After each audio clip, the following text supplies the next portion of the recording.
Gold, trusted gold buyers. మీరు తాకట్టు పెట్టిన బంగారాన్ని విడిపించి ఈ రోజు ఉన్న మార్కెట్ ధరకు కొనబడను. లాస్ట్లో కూడా బొమ్మన గారు స్టాచ్యూ చూడకుండా వెళ్ళిపోదాం, చరణ్ గారిని కలవకుండా వెళ్ళిపోదాం అంటాడండి. చరణ్ ఎందుకు నేను కలవకూడదు అనుకున్నాడు బొమ్మని రాణి అంటే అంతే. ఆ గుడ్ ఫీలింగ్ అలా ఉండిపోవాలంటే కలవకుండా ఉండటమే కరెక్ట్. లాస్ట్ ఫేజ్ వరకు కూడా అలా కూర్చొని చూస్తున్నారు సార్. లాస్ట్లో కూడా ట్రైన్ని ఎలా ఎక్కి ఆగి కొట్టాను చరణ్ అంటే ట్రైన్ వచ్చింది కదా, అవును సార్. మరి ట్రైన్ ఉంది కదా, ఎందుకు నడిపించావే బాబు అంటే మేము పడ్డ బాధ మీకు తెలియాలి. బాగుంది, మంచి సమ్మప్, అది బాగుంది. అంటే పెద్దిగాడి కోసం ఆ రోజు బండి ఆగింది సార్. మా జీవితాలు మొదలయ్యాయి. మాకు స్కూల్ వచ్చింది, వైద్యం వచ్చింది, సర్కారు వచ్చి మా ఊరు క్రిస్ప్గా చాలా బ్యూటీతో పట్ట పట్ట పట్ట అన్ని జరుగుతుంది. లాస్ట్లో మళ్ళీ వస్తారు కదండి చరణ్ గారు స్క్రీన్ మీదకి, పెద్ద అరుస్తాడు కదండి. అది ఎక్కడ బర్ణ వల్ల తెలియలేదండి ఎవరికైనా, భువన్ గారికి. గట్టిగా పట్టుకుని పెద్ద అని అరిస్తే అప్పుడు కొండల మధ్యలో కుక్కను పట్టుకుని వెళ్తూ ఉంటారు. డిసప్పాయింట్ అయిపోయి అనుకోకుండా గుడ్ ఫీలింగ్. పుడతామేటి మళ్ళీ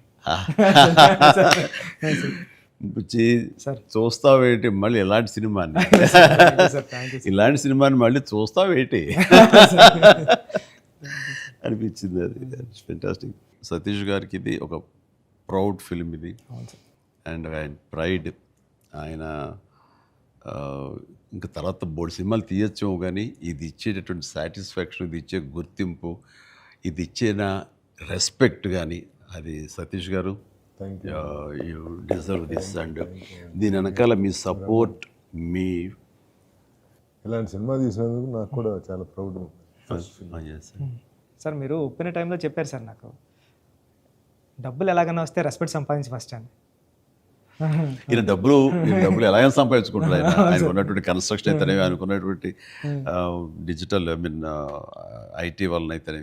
కానీ ఈ సినిమా ద్వారా గుర్తింపు, ఒక రెస్పెక్ట్ వచ్చింది. అది ఈయన ఫుల్గా ఎంజాయ్ చేస్తున్నారు. బికాజ్ ఆయన సపోర్ట్ ఈ సినిమాకి అంతగా ఇచ్చారు. నువ్వు అనుకున్నవన్నీ కూడా ఆయన నీకు అమర్చారు. ఈయన పూర్తి న్యాయం చేశారు ఆయన. సతీష్ సార్కి నాకు లైఫ్లో ఫస్ట్ మూవీ అన్నట్టు సార్. ఇది వృద్ధికి ఇది ఎప్పటికీ మర్చిపోలేము సార్, ఈ రిలేషన్ని, దీనంతా.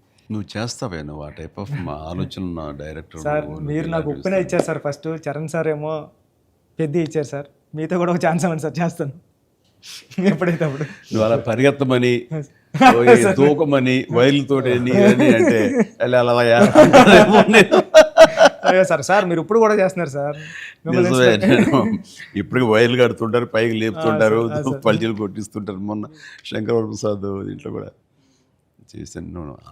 పని అవసరం వచ్చేసరికి దేనికి నెరవు, దేనికి వెనకం చేసే పరిస్థితి లేదు. ఇంకా ఒకసారి ఎన్ని వైర్లు కట్టి అన్నీ ఇవైపోయింది, కమిలిపోయింది. చరణ్ చూశాడు ఇంట్లో, ఏంటిది అన్నాడు. వైర్లు కట్టి లేపారు. ఇంకా వైర్లు ఇంటికి కడుతున్నారా, వాళ్ళు పిలిచి డాంగ్ అలా కష్టపడతారంటే మీరు అది అని తిట్టాడు. మరి లేదరా వాళ్ళు కాదురా, డూప్ సరిగ్గా చేయలేదని ఆయన్ని తీసేసి నేనే చేశాను రా షార్ట్ అని. వాళ్ళు అదే అన్నారు, డాడీ చేస్తారన్నారు అని. అంటే చరణ్ ఇందులో ఎంత కష్టపడ్డాడు అనేది నేను చెప్పాల్సిన అవసరం లేదు. ఆడియన్స్ ఆల్రెడీ వాళ్ళ క్యారెక్టర్ ద్వారా వాళ్ళే గుర్తించారు. వాడు ప్రతిరోజు అలసిపోయి ఇంటికి వచ్చి నీరసించి అలా కూర్చున్న ప్రతిసారి నాకు మా నాన్నగారు నాతో ఏమన్నారు, నన్ను ఏమనేవారు, అది గుర్తుకొచ్చేదనమాట. అంటే దొంగ అనే సినిమాలో 8 అంతస్తుల ఒక హోటల్ పైన పారపెట్ వాల్ మీద నేను రోల్ చేస్తూ వెళ్ళినప్పుడు కింద స్లిప్ అయితే మాత్రం ఇది ఇప్పట్లా వైర్లు ఇలాంటి సేఫ్టీ డివైస్లు ఏమి లేవు, మొండితనంతో చేయటం అనమాట. అట్లాగే ట్రైన్ కింద పడుకొని గోండా సినిమాలో వెళ్తుంటే ఒక 3 ఇంచెస్ ఎవేగా బాడీగా లూజ్ అయితే కంకరాలు కొట్టుకుపోయేవి. నా బలంతో ఉండాలి తప్ప ఇంకో హార్నెస్ కానీ అది కానీ లేదనమాట. ఇవన్నీ మా నాన్నగారి దగ్గర నుంచి చూసి ఇంటికి వచ్చేసి చాలా బాధపడేవాళ్ళు. తిట్టేసి ఆడి కోపంలో బాధ ఎలా ఉంటుందంటే బూతులు ఇచ్చేసేవారు. అలా చేయాలా అంటే ఏదో కొంచెం చెప్పకూడదు, కొంచెం అలా తిట్టేసేసి ఆయన చేసేవారు.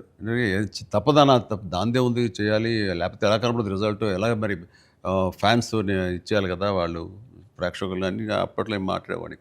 లేదురా రేపు పొద్దు నీకు కొడుకు పుట్టి, అప్పుడు ఇంకా చేయాలని పుట్టలేదు ఆ టైంకి, నీకు కొడుకు పుట్టి వాడు యాక్టర్ అయ్యి హీరో అయ్యి వాడు ఇలాగే కష్టపడుతారు, అప్పుడు తెలిసి వస్తారా మా ఫీలింగ్స్ ఏంటో నీకు అనేవాళ్ళు.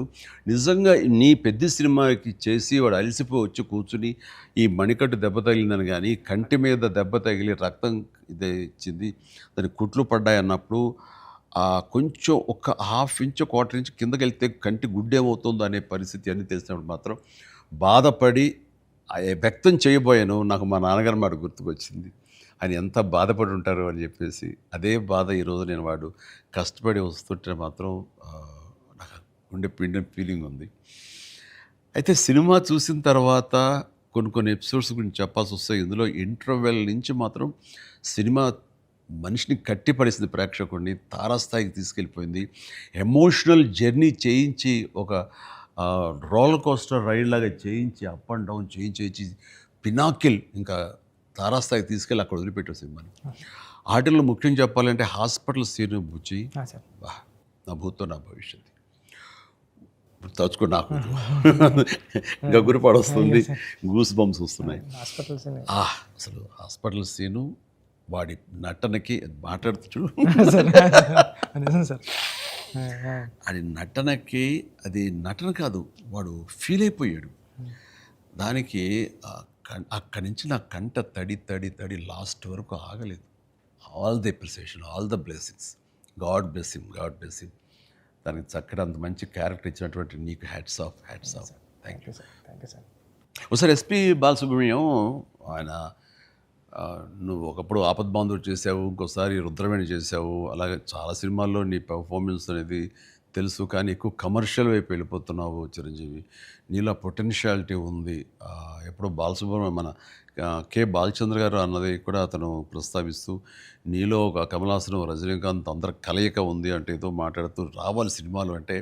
అలాంటి కంటెంట్ తోటి మన వాళ్ళు వస్తే కనుక ఎందుకు చేయను, చేసే కెపాసిటీ ఉంది, చేయగలను నమ్మకం నాకు ఉంది, రావాలి అంటే.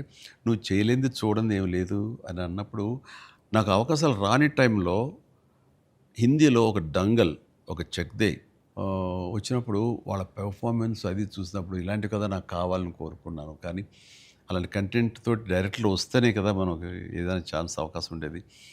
అలాంటి వచ్చినప్పుడు ఆ సినిమాకి ఇప్పుడు ఈ సినిమా కూడా అలాంటి స్పోర్ట్స్ నేపథ్యంలోనే వచ్చింది.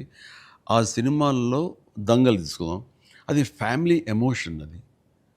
అండ్ దోస్ కుస్తీకి సంబంధించిన, రజనీకి సంబంధించిన ఫ్యామిలీ ఆడబిడ్డల వాళ్ళ ఇంటర్నల్ డ్రామా గుండెని కట్టిపడేస్తుంది, పిండేస్తుంది. అండ్ నీ సినిమా ఈ పెద్ద వచ్చేసరికి రస్టిక్ స్పోర్ట్స్ డ్రామా అండ్ అవేర్నెస్ని మోటివేట్ చేస్తూ ఒక రకమైన ఎడ్యుకేటివ్ ఫిలిం ఇది.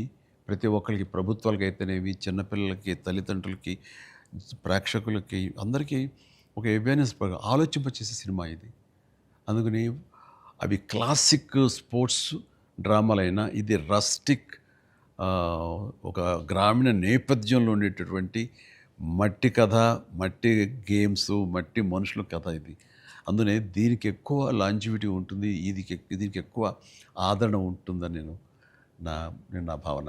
అండ్ దట్ వే ఇలాంటి కథ చరణ్ రావటం అనేది నేను మిస్ అయింది, చరణ్ పొందాడు.